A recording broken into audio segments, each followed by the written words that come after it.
Hi friends, అందరికీ నమస్కారం. Welcome back to employees news today channel. ఉద్యోగులు, టీచర్లు, పెన్షనర్లకు సంబంధించిన ముఖ్యమైన అప్డేట్స్ అన్ని కూడా మిస్ కాకుండా మీకు ముందుగానే తెలియజేయడం జరుగుతుంది. సో మరొక అప్డేట్తో రావడం జరిగింది. వీడియో పూర్తిగా చూడండి, అప్పుడే కంప్లీట్ ఇన్ఫర్మేషన్ అయితే తెలుస్తుంది. అలాగే ఇంకెవరైనా మన ఛానల్ సబ్స్క్రైబ్ చేసుకోకపోతే వెంటనే సబ్స్క్రైబ్ చేసుకోండి. వివరాల్లోకి అయితే వెళ్ళిపోదాము. ఇప్పుడే అందిన బ్రేకింగ్ న్యూస్. ఏపీ ఉద్యోగ సంఘాల నేత అరెస్ట్. అతనితో పాటుగా పలువురు ఉద్యోగులు కూడా ఈ వివాదంలో చిక్కుకున్నారు. వారిని కూడా అరెస్ట్ చేశారు. వివరాలు చూస్తే అసలు ఎందుకు అరెస్ట్ చేశారు ఏంటని వివరాలు తెలుసుకుందాం. వీడియో స్కిప్ చేయకుండా కంప్లీట్గా చూడండి, అప్పుడే పూర్తి ఇన్ఫర్మేషన్ అయితే అర్థమవుతుంది. వివరాల్లోకి వెళ్ళిపోదాం. ఆంధ్రప్రదేశ్ సచివాలయ ఉద్యోగుల సంఘం నేత వెంకటరామరెడ్డితో పాటు పలువురు ఉద్యోగులు వివాదంలో చిక్కుకున్నారు. త్వరలో జరగబోయే సచివాలయ ఉద్యోగుల క్యాంటీన్కి సంబంధించిన ఎన్నికలు అయితే జరగనున్నాయి. అయితే ఈ ఎన్నికల్లో డైరెక్టర్ పదవుల్ని దక్కించుకోవడానికి ఓటర్లను ప్రలోభ పెట్టేందుకు మందు విందు పార్టీ ఏర్పాటు చేశారని సమాచారం వచ్చింది.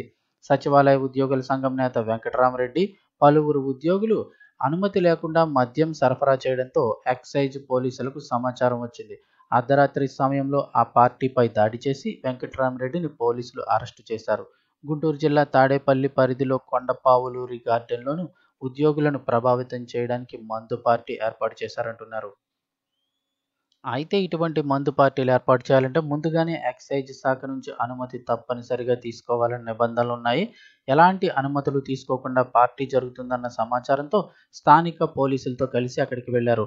కొండపావులూరు గార్డెన్లో సోదాలు చేయగా అక్కడ 5 ఫుల్ బాటిల్ మద్యం ఉండడంతో నిబంధనలకు ఇది విరుద్ధమని ఎక్సైజ్ అధికారులు చెబుతున్నారు.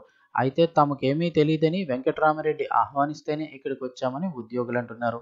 దీంతో పోలీసులు వెంకటరామరెడ్డిపై కేసు నమోదు చేసినట్లు తెలుస్తోంది.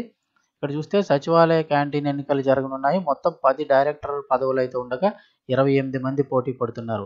వెంకటరామరెడ్డి వర్గం నుంచి 11 మంది పోటీ చేస్తున్నారు.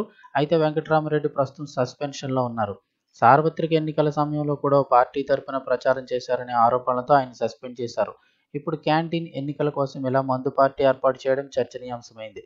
నిబంధనలకు విరుద్ధంగా పార్టీని ఏర్పాటు చేసినందుకు చిక్కుల్లో పడ్డారు. వెంకటరామరెడ్డి ప్రస్తుతం సచివాలయంలోకి అడుగు పెట్టేందుకు వీలు లేకపోవడంతో ఇక్కడ ఉద్యోగులు ప్రభావితం చేసేందుకు వెంకటరామరెడ్డి మందు పార్టీ ఏర్పాటు చేసినట్లు ప్రత్యర్థులు అయితే ఆరోపిస్తున్నారట. మొత్తం మీద ఇప్పుడు వెంకటరామరెడ్డి అరెస్ట్ అయితే హాట్ టాపిక్ అయింది. ఈ వివాదంలో మరికొంతమంది ఉద్యోగులు కూడా చిక్కుకున్నారు.